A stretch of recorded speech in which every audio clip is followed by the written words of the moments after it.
స్వామియే శరణమయ్యప్ప, సర్వాపదరక్షకనే శరణమయ్యప్ప. శ్రీ శబరిమల మహాపాదయాత్రలో 18వ మహాపాదయాత్రలో భాగంగా 8వ రోజు యాత్ర కార్యక్రమం ఉలవలవాడు శ్రీ ఆంజనేయ స్వామి రామాలయం, కృష్ణాలయం మరియు మహాపరమేశ్వరుడి దేవాలయం దగ్గర నుంచి ఉదయం 2:30 గంటలకు బయలుదేరి అక్కడ నుంచి చూసుకుంటే మేము ఉంగరాయిగుండ్ల రేకులకుంట మీదుగా ఏనుగులమర్రి ప్యాపిలికి మధ్యాహ్నంకి చేరుకోవడం జరిగింది.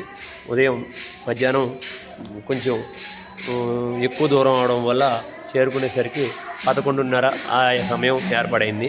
ప్యాపిలిలో అయ్యప్ప స్వామి దేవాలయంలో ఉండడానికి ప్రయత్నం చేస్తే అక్కడ సరైన సదుపాయం లేక అక్కడి నుంచి వెంకన్న బావి అనగా నేను ఇదే వెంకన్న బావి అనే ప్రదేశాన్ని మీకు దిన్నెదేవరపాడు అనే ప్రదేశంలో ఎట్లా ఉంటుందో అనేది మాట్లాడాను.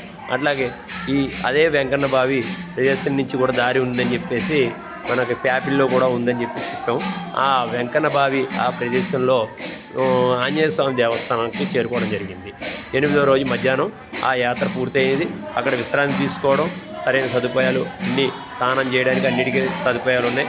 ఉండడానికి వండుకుని తినే అవకాశం ఉన్నప్పుడు అక్కడ వండుకు తినచ్చు, లేదంటే ఊరిలో సకల సదుపాయాలు ఉంటాయి, అన్నీ తినడానికి అన్నిటికీ దొరుకుతుంది.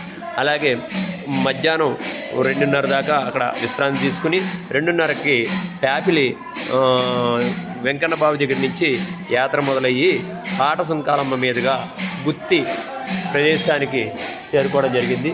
నిన్న 8వ రోజు గుత్తి చేరుకున్న తర్వాత గుత్తిలో దయచేసి ముందే ఈ పాదయాత్ర స్వాములందరికీ కూడా తెలియజేస్తున్నాం, గుత్తిలో ఎటువంటి సదుపాయాలు ఉండవు. దయచేసి ఎవరు కూడా గుత్తికి రాత్రి కనుక ప్రయాణం పెట్టుకుంటే కనుక ఇబ్బంది కలగకుండా ఉండడానికి ముందుగానే ఎటువంటి సదుపాయాలు ఉన్న చోట మాత్రమే మీరు విశ్రాంతి తీసుకోవడం మంచిది. లేటుగా అంటే రాత్రి ఆలస్యమైన సమయంలో వెళ్తే కనుక ఎక్కడ కూడా ఎవరు ప్రదేశాన్ని ఇవ్వరు. అలాగే తినడానికి ఉండే ప్రదేశాలు కూడా చాలా తక్కువ ఉంటాయి.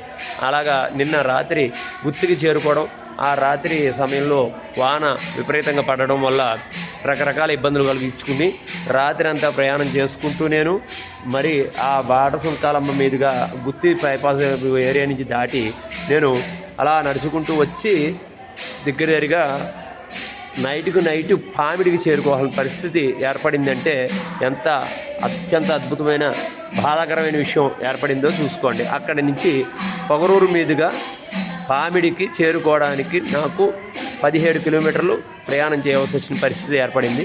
ఆ పామిడి బైపాస్లో ఉన్న అయ్యప్ప స్వామి దేవస్థానం దగ్గర వారి తాళం వేసి ఉంచడం వల్ల పామిడిలో కల్లూరు బైపాస్లో అయ్యప్ప స్వామి దేవస్థానం దగ్గర బయట విశ్రాంతి తీసుకోవడం జరిగింది. అక్కడ షెడ్ ఉండడం, అలాగే రాత్రి వాన ఆగిపోవడం వల్ల అక్కడే విశ్రాంతి తీసుకోవడం జరిగింది.